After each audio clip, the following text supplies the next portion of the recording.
இந்த அக்ஷய திருதியைக்கு வெறும் 1000 ரூபாய் செலுத்தி இன்னைக்கு ரேட்லயே அட்வான்ஸ் புக்கிங் பண்ணுங்க. பிரின்ஸ் ஜுவல்லரியுடன் நிறைய சேவ் பண்ணுங்க. மூத்த பத்திரிகையாளர் திரு கோட்டீஸ்வரன் நம்மோடு இணைகிறார். இது ஒரு பெரிய சட்ட போராட்டமாக தமிழ்நாடு மட்டும் சம்பந்தப்பட்ட விஷயமாக இல்லாம ஆளுநர் மாநில அரசு இந்த அதிகாரங்கள் சம்பந்தமான ஒரு முக்கியமான வழக்காக இது பார்க்கப்படக்கூடிய நிலையில இந்த தீர்ப்பை எப்படி பார்க்கணும், இதனது இம்ப்ளிகேஷன்ஸ் என்ன நினைக்கிறீங்க திரு கோட்டீஸ்வரன்?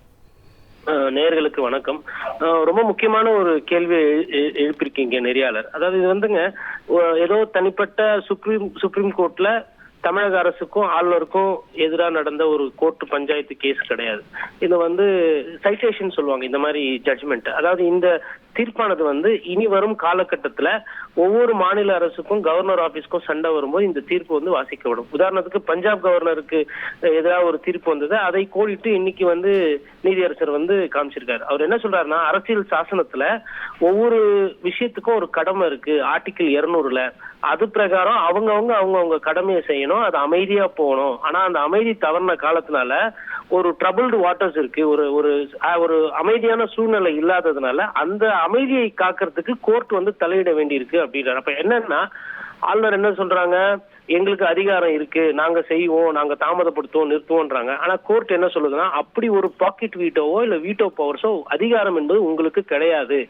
ஆர்டிகிள் 200 பிரகாரம், அரசியலமைப்பு பிரகாரம் ஒரு மசோதா உங்களுக்கு வந்ததுன்னா அதன் மீது நடவடிக்கை எடுக்க வேண்டிய தார்மீக கடமை அடிப்படை உங்களிடம் இருக்கிறது, அதை செய்யுங்கள். இதை நாங்க பஞ்சாப்லயே சொல்லியிருக்கோம். இதை விட ஒரு புரியுற மாதிரி கவர்னர் அலுவலகத்துக்கு ஒரு தீர்ப்பு வழங்க முடியாது. அதனால இது ஒரு ரொம்ப சொன்னீங்க, பாக்கெட் வீட்டோ குடியரசுத் தலைவருக்கு இருக்கிறதா பார்க்கப்படுது. ஆனா பாக்கெட் வீட்டோ என்பது ஒரு மசோதா வந்ததுன்னா அதை கிடப்பில் போட்டு முடிவெடுக்காமல் இருப்பது. அதாவது இவங்க அது ஆளுநருக்கு கிடையாதுங்கிறது தெளிவாகுது அந்த தீர்ப்புல. முன்னாடியே இருக்கு, இது புதுசு கிடையாது. இவர்கள் ஜனாதிபதியின் கீழ் வருபவர்கள்.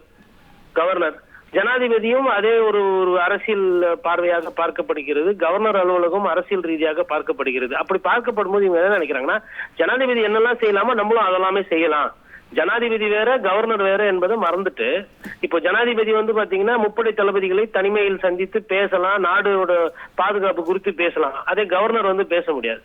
கவர்னரோட ஸ்கோப் என்பது மாநிலத்துக்கு சுயாட்சிக்கு உட்பட்டது, மாநிலத்தோடு சேர்ந்து செயல்படணும்.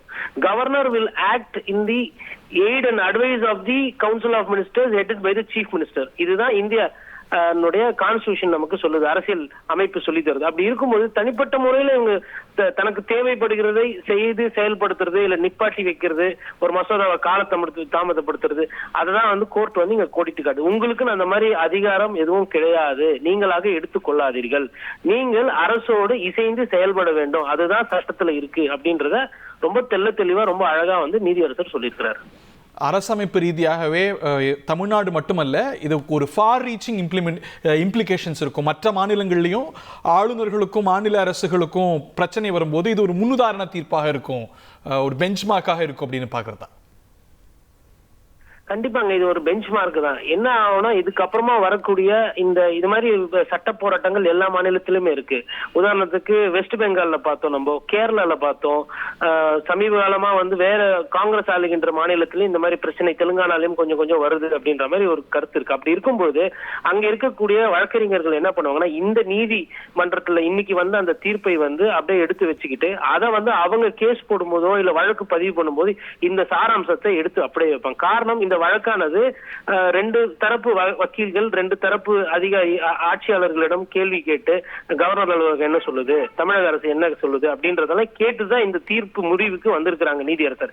அப்ப இந்த தீர்ப்பான அந்த சாராம்சத்தை இனிமேல் எல்லா வழக்காடு மன்றத்திலையும் எல்லா வழக்கறிஞர்களும் அவங்க அந்த ஸ்டேட்டை ரெப்ரசென்ட் பண்ணும்போது, அந்த அரசை ரெப்ரசென்ட் பண்ணும்போது இதை முன்வைப்பாங்க. இன்னொன்னு, அரசு என்பது மக்களால் தேர்ந்தெடுக்கப்பட்ட பிரதிநிதிகள்.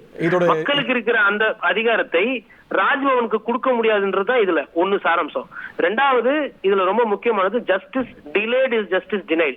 ஒரு மசோதா, மக்கள் சம்பந்தமான ஒரு மசோதா சட்டமன்றத்துல இருந்து ராஜ்பவனுக்கு போகுது அப்படின்னா அது நிறைவேற்றினாதான் அந்த மக்கள் பணியானது அங்க நடக்கும். க்ஷேத்ரிதிக்கு பிரின்ஸ் ஜுவல்லரியில நீங்க வாங்கும் ஒவ்வொரு 8 கிராம் தங்க நகைக்கும் 2000 மதிப்பிலான தங்கம் இலவசம். வெறும் 1000 ரூபாய் செலுத்தி இன்னைக்கே கோல்ட் ரேட்டை லாக் பண்ணுங்க.